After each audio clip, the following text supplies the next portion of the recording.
Quiero invitarle a abrir su Biblia en Primera de Tesalonicenses, capítulo 1. El día de hoy vamos a estar estudiando del versículo 2 en adelante.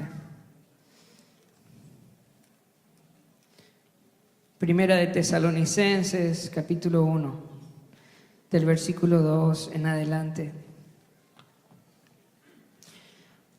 El tema de esta mañana es firmes en Cristo, firmes en Cristo. Vamos a leer del versículo 2 al versículo 3. Dice así: damos siempre gracias a Dios por todos vosotros, haciendo memoria de vosotros en nuestras oraciones, acordándonos sin cesar delante de Dios y Padre nuestro de la obra de vuestra fe, del fruto de vuestro amor y de vuestra constancia en la esperanza en nuestro Señor Jesucristo.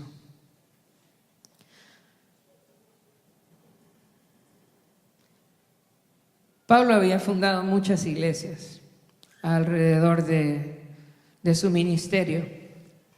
Y habían iglesias que le traían mucha angustia y mucha preocupación, temor.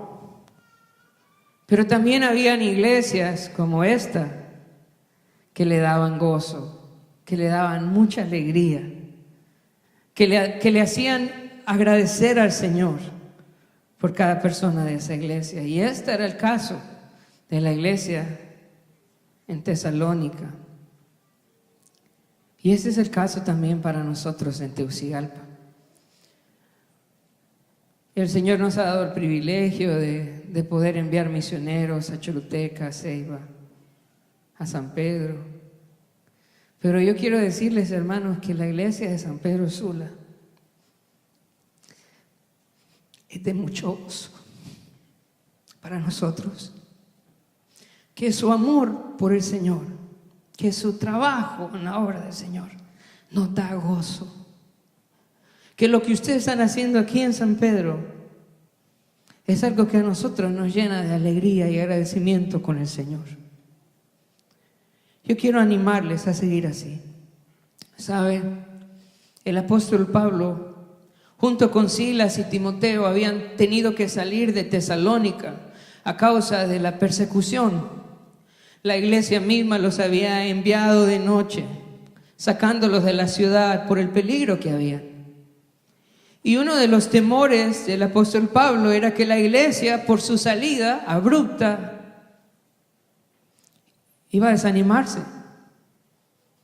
iban a dejar de perseverar, y ellos estaban preocupados.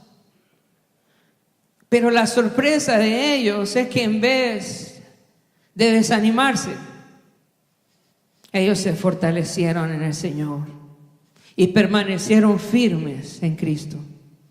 Esta es una evidencia clara de la obra de Dios, del poder del Evangelio en la iglesia. ¿Cuáles son las características entonces de una iglesia firme en Cristo? Dice en el versículo 3, acordándoos sin cesar delante de Dios y Padre nuestro de la obra de vuestra fe, del trabajo de vuestro amor y de vuestra constancia en la esperanza en nuestro Señor Jesucristo. Hay tres características de una iglesia que está firme en Cristo Jesús. Hay tres características que están en la vida de un creyente que permanece firme en Cristo. Y mientras pensamos en ellas, yo quiero animarse a evaluarse esta mañana, a evaluar su relación con Cristo. ¿Está usted firme en Cristo? Tres cosas deben haber en su vida. La primera es una fe que obra, una fe que actúa. La fe es un regalo del Señor. Viene a través de la Escritura a nuestra vida. La fe viene por oír la palabra de Dios. Pero la fe no es solo conocimiento. La fe tiene manos. La fe tiene pies. La fe del Señor es una fe que trabaja en nuestra vida. En el libro de Romanos, Pablo nos dice Que la justicia de Dios se manifiesta por la fe y para fe. ¿Y cuál es la idea? Es que la fe del Señor nos santifica, nos cambia. Que nosotros leemos la Escritura y ahora queremos vivir en base a la Escritura. Creemos lo que dice y ahora queremos obedecer lo que la Escritura dice. Esa es la fe, una fe que trabaja, no es conocimiento. Hoy en día hay muchos teólogos, personas que conocen la Escritura de tapa a tapa, no solo en español, sino en hebreo, en griego. Sin embargo, yo quiero decirte que la voluntad de Dios para tu vida no es que seas teólogo. La voluntad de Dios para tu vida es que tengas fe, que obra. Y la idea es que obedezca la palabra de Dios. Que leas no para saber, sino para vivir. Esta es la fe que obra. Que cuando el Señor dice que me regocije en Él, entonces me regocijo en Él. Que cuando el Señor dice que Él cuida de mí, entonces no me preocupo más. Que cuando la palabra de Dios me dice, más buscar primeramente el reino de los Dios y su justicia, entonces eso voy a hacer. Esta es una fe que obra, que me cambia, que me lleva a la obediencia. ¿Tiene usted una fe que obra? La segunda característica de una persona firme en Cristo es que tiene un amor que trabaja. Un amor que trabaja. Hay muchas personas que trabajan en la iglesia, pero no todos lo hacen por amor.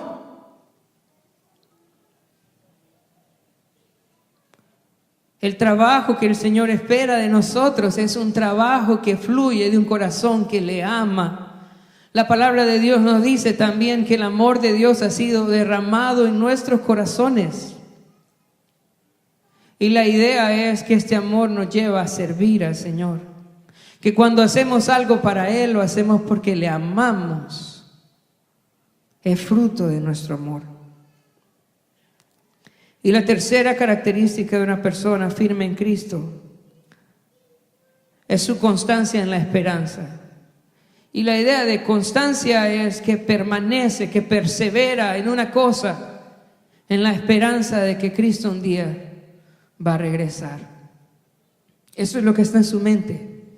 Él no está pensando en otras cosas, Él está pensando en que el Señor un día va a regresar. En base a estas características, hermanos, yo quiero preguntarle, ¿usted está firme en Cristo?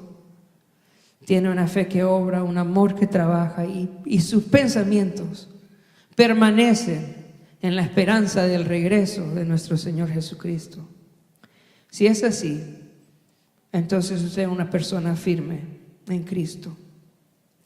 Ahora, además de estas características, la iglesia tiene un fundamento. Una iglesia firme en Cristo tiene un fundamento claro. Y ese fundamento no está en personas. Pablo, Silas y Timoteo salieron, pero la iglesia permaneció firme, porque la iglesia no estaba fundamentada en Pablo, ni en Silas, ni en Timoteo. ¿Dónde está fundamentada la iglesia?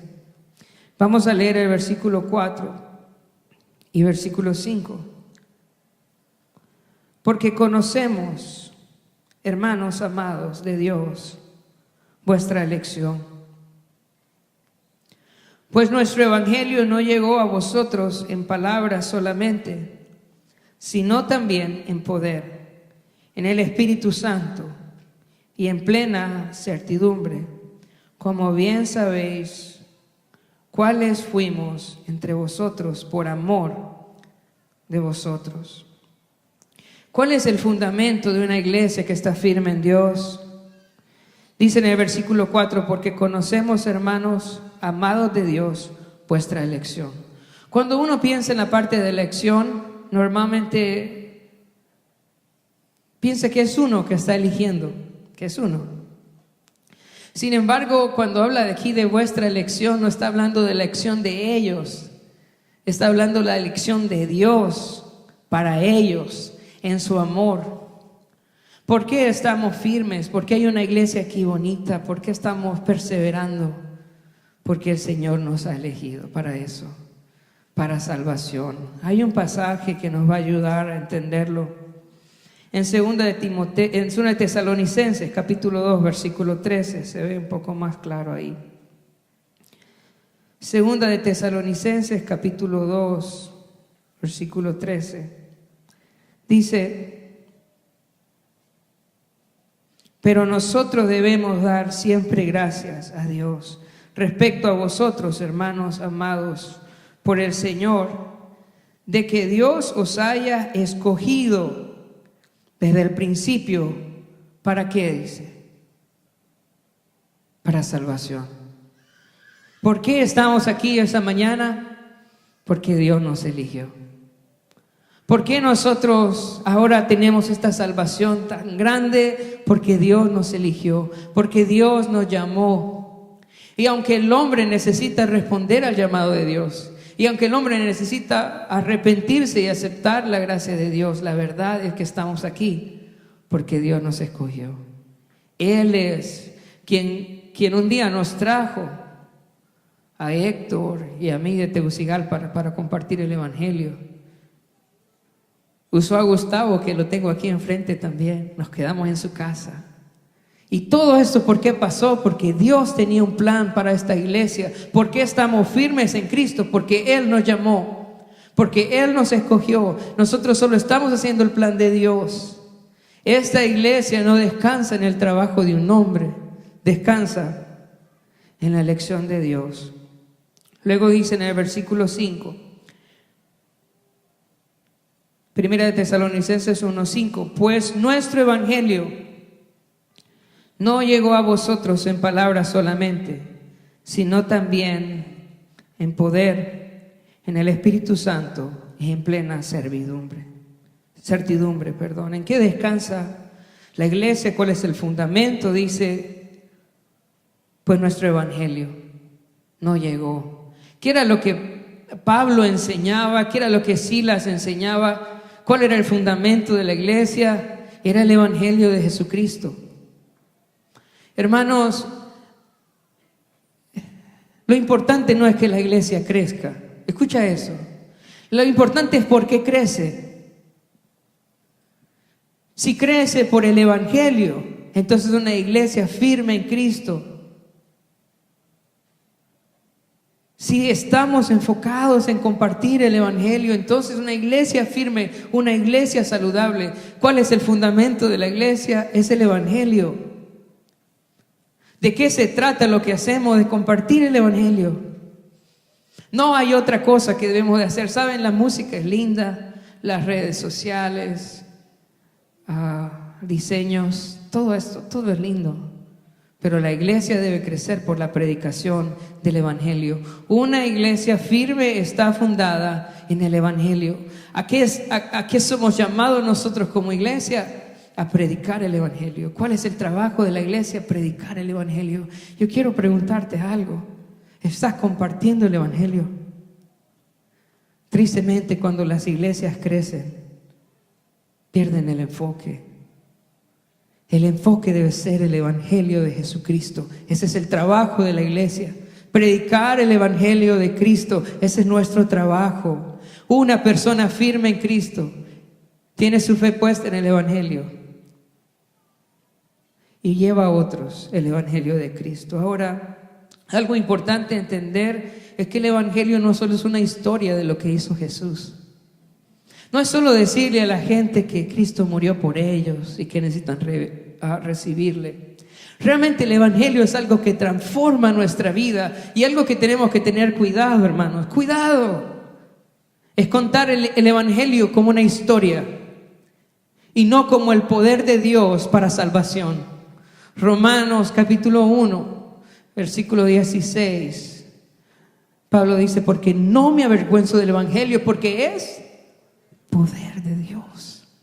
No estamos llevando una filosofía, no estamos llevando una doctrina, no estamos llevando una religión. Estamos llevando el poder de Dios para salvación. Y eso es lo que está diciendo Pablo. Cuando nosotros les compartimos el evangelio, no les contamos una historia de lo que hizo Jesús. Les llevamos el poder de Dios para salvación.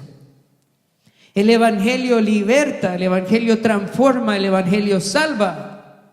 Y si no vemos eso en la iglesia, no estamos llevando el Evangelio, solo estamos llevando información. El Evangelio debe traer transformación a la vida de todo aquel que lo cree. Debemos ver en nuestra iglesia matrimonios restaurados, vidas restauradas, jóvenes rescatados. Esto es el Evangelio. El Evangelio es poder de Dios para salvación. Hermanos, estamos viendo eso en la iglesia. Estamos viendo que los matrimonios se unen en Cristo Jesús, que los jóvenes viven para Dios y aprenden la palabra. Estamos viendo personas rescatadas de los vicios, de una vida vana. Este es el Evangelio, poder de Dios. Es más que palabras, es poder de Dios. Es llenura del Espíritu Santo, es el control del Espíritu Santo. Cuando una persona viene a Cristo es sellado con el Espíritu Santo. Y ahora el Espíritu Santo viene a morar en su vida. Eso es lo que el Evangelio hace. Convierte a nuestras vidas en moradas del Espíritu Santo. Y por otro lado trae convicción a nosotros. Satanás nos tienta a través de la duda. El problema con la duda es que a veces no nos damos el tiempo para estudiar la palabra. Pero yo quiero decirte algo. Si tienes dudas, estudia la palabra y la convicción del Señor va a venir a tu vida. No tienes por qué tener una vida llena de dudas. En la palabra del Señor encontramos plena convicción de que el Evangelio es verdad. Y así es la forma en cómo Pablo, Silas y Timoteo llevaron el Evangelio. Con poder, con el Espíritu Santo, guiados por el Espíritu Santo y en plena convicción. Ahora, en los siguientes versículos nos explica cómo fue el proceso que fue fundada esta iglesia. Dice en el versículo 6, y vosotros, dice, vinisteis a ser imitadores de nosotros, imitadores de nosotros y del Señor, recibiendo la palabra en medio de gran tribulación, con gozo del Espíritu Santo. ¿Cómo fundaron esta iglesia? ¿Cómo esta iglesia llegó a ser una iglesia firme en Cristo? Dice en el versículo 6, y vosotros, versículos 6, y vosotros vinisteis a ser imitadores de nosotros, dice. Escucha esto, imitadores de nosotros. ¿Qué hizo Pablo, Timoteo y Silas? Ellos discipularon a la iglesia. Ahora, ¿cómo se discipula? Eso es importante. Queremos tener una iglesia firme en Cristo, necesitamos continuar con la tarea del discipulado. Pero ¿cómo se discipula? ¿Qué dice ahí? ¿Vosotros vinisteis a ser imitadores de quién? ¿Ah? Es que ni queremos decirlo, hermano. Tienen que imitarnos a nosotros, dice. ¿Sabes? A veces queremos decirle a la gente, mire, ponga la mirada en Jesús, ¿verdad? No vea a los hombres. ¿Cuántos han escuchado eso? No vea a los hombres. ¿Han escuchado esto alguna vez? Mire a Jesús. Así le decimos a la gente. Pero ¿sabe qué es el discipulado? El discipulado es, míreme a mí. Imite lo que yo estoy haciendo, porque yo estoy siguiendo a Jesús. La gente necesita aprender de sus líderes. Por lo tanto, los líderes necesitan ser ejemplo, necesitan vivir para Dios. ¿Cómo esta iglesia llegó a ser una iglesia firme en Cristo? Bueno, tenía líderes que vivían para Dios. Y la iglesia estaba imitando a los líderes. Y a medida iban creciendo, iban poniendo su mirada en Cristo. Pero el comienzo no fue ver a Cristo, el comienzo fue ver a los líderes. Por eso es tan importante que la iglesia tenga mucho cuidado a quién va a poner en autoridad, que prepare a sus líderes y que sus líderes vivan para Dios. Queremos ser una iglesia firme en Cristo. Entonces, como líderes de la iglesia, necesitamos ser ejemplos a la Grey de lo que significa vivir para Dios. la gente empieza a imitar a los líderes. Y a medida van madurando, entonces empiezan a poner su mirada en Cristo Jesús. Vamos a seguir leyendo. Dice en el versículo 7, de tal manera que habéis sido ejemplos, versículo 6, y vosotros vinisteis a ser imitadores de nosotros y del Señor. Luego dice, recibiendo la palabra en medio de gran tribulación, con gozo del Espíritu Santo. Entonces vinieron Pablo, Silas y Timoteo, y ellos fueron ejemplo, ¿verdad? Y luego predicaron la palabra. Hermanos, una iglesia firme en Cristo, ¿qué predica? Según ese pasaje, ¿qué predica?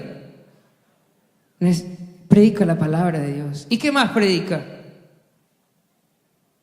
Nada más, hermanos, solo la palabra de Dios. Y sabe, si no lo dice la palabra, no lo quiero decir yo tampoco. La iglesia no predica de otra cosa. No tenemos otra cosa que enseñar. No tenemos otra cosa que decir. Lo único que enseñamos es la palabra de Dios. Porque una iglesia firme en Dios es una iglesia que está fundamentada en la palabra de Dios. ¿Qué debemos estudiar desde el púlpito cada domingo? La palabra de Dios. Y no hay otro tema, no hay otra cosa. Éxito, dinero, felicidad. No tenemos otra cosa que enseñar, hermanos. La palabra de Dios. Una iglesia firme en Cristo está enfocada en medio de la palabra de Dios. Ahora, añade, recibieron la palabra de Dios en medio de de gran tribulación. ¿A cuántos nos gustan las tribulaciones? Pero quiero decirte, hermano, que no hay crecimiento sin tribulaciones. Que no podemos ser una iglesia firme si no hay tribulaciones en nuestra vida. Que la única manera de crecer en el Señor es por medio de las tribulaciones. Que las tribulaciones a nosotros nos ayudan a crecer en confianza, en fe, como iglesia. Las tribulaciones no son evidencia de que Dios no te quiere. La tribulación es una evidencia que Dios quiere hacerte crecer. Y una iglesia firme en Cristo va a ser probada con tribulaciones. Son necesarias. Ahora, hay algo bonito de esta iglesia, y es que en la tribulación ellos estaban como, dice el pasaje. ¿Cómo dice que estaban? ¿Con gozo de qué? Del Espíritu Santo. ¿Qué espera el Señor de nosotros en nuestras tribulaciones? Que le demos la cabida al Espíritu Santo y que podamos tener gozo en medio de las pruebas. Esta es una iglesia firme en Cristo. ¿Cómo pasan las tribulaciones, hermano? ¿Quejándose, enojado o con gozo del Espíritu Santo? Si el Señor tuviera que darte una nota esta mañana, ¿cómo estás pasando la prueba? ¿La estás pasando con 60? ¿Con 70? ¿Con 100%? ¿Con gozo del Espíritu Santo? Porque el problema es que cuando nosotros no pasamos la prueba, Dios la manda otra vez. Y la manda otra vez. Hasta que la pasemos. Y la pasemos como con gozo, con 100%. Así que vemos cómo fue el proceso, de verdad. Ellos llegaron a predicar la palabra en medio de la tribulación, pero con gozo del Espíritu Santo. Yo quiero preguntarte, hermano, ¿cuál cree usted que sería el testimonio más fuerte de nuestra vida para los no creyentes? ¿Cree usted que los no creyentes se impresionan por nuestra doctrina? ¿Por nuestra moralidad? ¿O ellos se impresionan por el gozo del Señor en medio de las pruebas? Hermano, no hay nada más llamativo para este mundo que ver personas llenas de dificultades y problemas que alaban a Dios y se gozan en Él. Queremos ser de testimonio para otros, entonces necesitamos aprender a gozarnos en medio de las pruebas. Porque cuando alguien se goza en medio de la prueba, eso es testimonio de que Dios está haciendo algo increíble en su vida.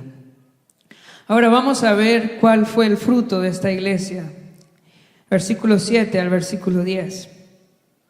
Dice: de tal manera que habéis sido ejemplo a todos los de Macedonia y de Acaya que han creído, porque partiendo de vosotros ha sido divulgada la palabra del Señor, no solo en Macedonia y Acaya, sino que también en todo lugar vuestra fe en Dios se ha extendido, de modo que nosotros no tenemos necesidad de hablar nada, porque ellos mismos cuentan de nosotros la manera en que nos recibisteis y cómo os convertisteis de los ídolos a Dios para servir al Dios vivo y verdadero y esperar de los cielos a su Hijo, el cual resucitó de los muertos, a Jesús, quien nos libra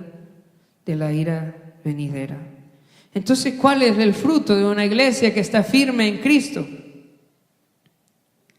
Dice que empezaron a ser ejemplo para otros y empezaron a llevar el evangelio a toda aquella región. Dice en el versículo 8: porque partiendo de vosotros ha sido divulgada la palabra del Señor, no solo en Macedonia y en Acaya. Hay muchas personas que dicen que una iglesia de buena doctrina es una iglesia pequeñita, que una iglesia donde se predique el evangelio es una iglesia pequeñita. Pero lo que la Biblia dice es que una iglesia firme en Cristo es una iglesia que lleva el evangelio. Es una iglesia que expande el reino de Dios. Es una iglesia que envía misioneros, que siembra otras iglesias, que lleva el evangelio. Esta es una iglesia firme en Dios. Una iglesia que no crece es una iglesia que no está compartiendo el evangelio. Es una iglesia que no está siendo ejemplo a otros. Es una iglesia que no está siendo luz. Pero una iglesia en Cristo lleva el evangelio a todos. Hermanos, nosotros somos una iglesia firme. Por tanto, nuestra responsabilidad es llevar el evangelio a toda la zona norte y hasta lo último de la tierra. ¿Sabes? En el pasaje no dice que ellos hicieron campañas evangelísticas, programas televisivos. No. Lo que dice es que ellos tenían buen testimonio. Lo que dice es que ellos se convirtieron y empezaron a hablar de Jesús. De pronto estás aquí esta mañana diciendo: pero ¿y yo qué puedo hacer para que el evangelio sea llevado? La Biblia en Juan capítulo 4 nos cuenta la historia de una mujer, la mujer samaritana. Y cuando ella se encontró con Jesús y se convirtió, la Biblia dice que se fue al pueblo y ¿sabe qué? Todo el pueblo conoció de Jesús por una mujer que se convirtió al Señor. Una mujer que llevó a Jesús a toda su comunidad. Las mujeres tienen mucha habilidad para comunicarse, ¿verdad? Y Dios usó a esta mujer para ganar todo ese pueblo de Samaria. ¿Cuántos sabemos aquí que al igual que la mujer samaritana hemos sido rescatados, hemos sido salvados, hemos sido perdonados y necesitamos llevar el evangelio? Si una mujer alcanzó un pueblo, ¿cuánto podemos hacer nosotros? Algo de lo más llamativo de este pasaje es que versículo 9 dice: porque ellos mismos cuentan de nosotros, de la manera en que nos recibiste y cómo os convertiste de los ídolos a Dios para servir al Dios vivo. Los ídolos eran dioses muertos, ¿verdad? Y en Tesalónica había mucha idolatría. Y algo sorprendente fue que ellos sacaron sus ídolos, sus dioses muertos, para servir al Dios vivo, y eso impresionaba a la gente. Al igual en Tesalónica, hermanos, aquí hay mucha idolatría también. Idolatría a la antigua, en donde hay estatuas, donde la gente ora y le pide cosas. Pero también idolatría moderna. En Colosenses capítulo 3, en el versículo 5 dice que la avaricia es idolatría. Y hay muchas personas hoy idolatrando al dinero, viviendo para trabajar, viviendo para acumular, comprando casas, carros, cosas. Un testimonio grande para la iglesia de Jesús es no idolatrar el dinero, no tener una conducta de avaricia. ¿Sabes? Estar contento con lo que tenemos, usar nuestros recursos para la gloria de Dios, ayudar a otros con nuestros recursos, invertir en el reino de Dios, en la obra del Señor. Y eso es de buen testimonio que nos hemos vuelto. Eso es una evidencia que nos hemos vuelto de los ídolos cuando no vivimos como todo el mundo, consiguiendo dinero, buscando dinero, sino que nos volvemos al Dios vivo y usamos nuestro tiempo, nuestras fuerzas, nuestros recursos para servirle a Él. Y por último dice, versículo 10, dice: y esperar de los cielos a su Hijo, al cual resucitó de los muertos, a Jesús, quien nos libra de la ira venidera. Una iglesia firme en Cristo espera a Jesús. ¿Y cómo se espera a Jesús? En Hechos capítulo 1, la Biblia dice que el Señor le dijo: por tanto vayan, dice, me seréis testigos, en Jerusalén, Judea, Samaria y hasta lo último de la tierra. Y de ahí dice que Jesús ascendió y que los apóstoles estaban viendo a Jesús ascender, yéndose así. Y luego que el Señor mandó a 2 hombres y le dijeron los hombres: varones galileos, ¿qué están haciendo? Ese mismo Jesús que viste ascender va a regresar. En otras palabras, ellos le están diciendo: a Jesús no hay que esperarlo viendo al cielo. ¿Cómo esperamos a Jesús de los cielos? ¿Cómo esperamos al Señor que nos va a librar de la ira venidera? ¿Cómo se espera a Jesús? Testificando de Él, llevando el evangelio, predicando a otros, hablándoles a otros de Jesucristo.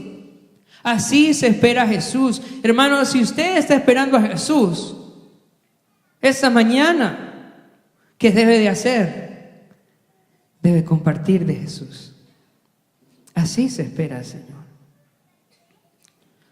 Para terminar, de pronto esta mañana estás aquí pensando: bueno, yo no tengo ni fe, ni amor, ni esperanza.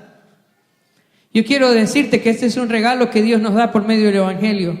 Si esta mañana usted no tiene fe, amor y esperanza, Dios quiere darle fe, amor y esperanza. Y lo único que debe de hacer hoy es reconocer su necesidad de Jesús y pedirle a Él que venga a su vida, que sea su Señor y Salvador. Si usted está aquí sin fe, sin amor y sin esperanza, Dios quiere darle su fe, su amor y su esperanza. Solo necesita arrepentirse de sus pecados y reconocer a Jesús como Señor y Salvador. Por otro lado, si usted no está siendo una persona firme en Cristo, el Señor nos dice en el libro de Apocalipsis: arrepiéntete y regresa a tu primer amor. Hoy puede ser un día de compromiso, un día de arrepentimiento. Si usted no ha estado llevando el evangelio, si usted no ha estado estando firme en Jesús, hoy puede ser un día de arrepentimiento para usted, de compromiso con el Señor, de poner en acción esa fe, en acción ese amor y en acción esa esperanza que Dios le ha dado. Vamos a orar. Padre, en esta mañana no nos cansamos, Señor, de llevar tu evangelio. Eres tú, Señor Jesucristo, es la obra de Jesucristo nuestra predicación. Y oramos, Señor, en esta mañana, si hay alguien acá que aún no ha entregado su vida a ti, que no tiene una idea de lo que estamos hablando, que hoy puedas poner en su corazón el deseo de arrepentirse y entregar su vida a ti para estar firme en ti.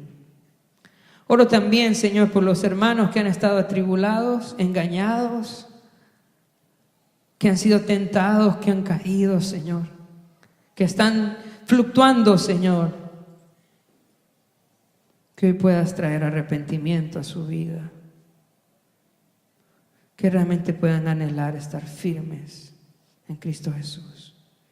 Y que cuando tú regreses, Señor, nos encuentres, Señor, haciendo la labor de llevar tu palabra a toda criatura, Señor, hasta lo último de la tierra. Pedimos en el nombre de Jesús. Amén.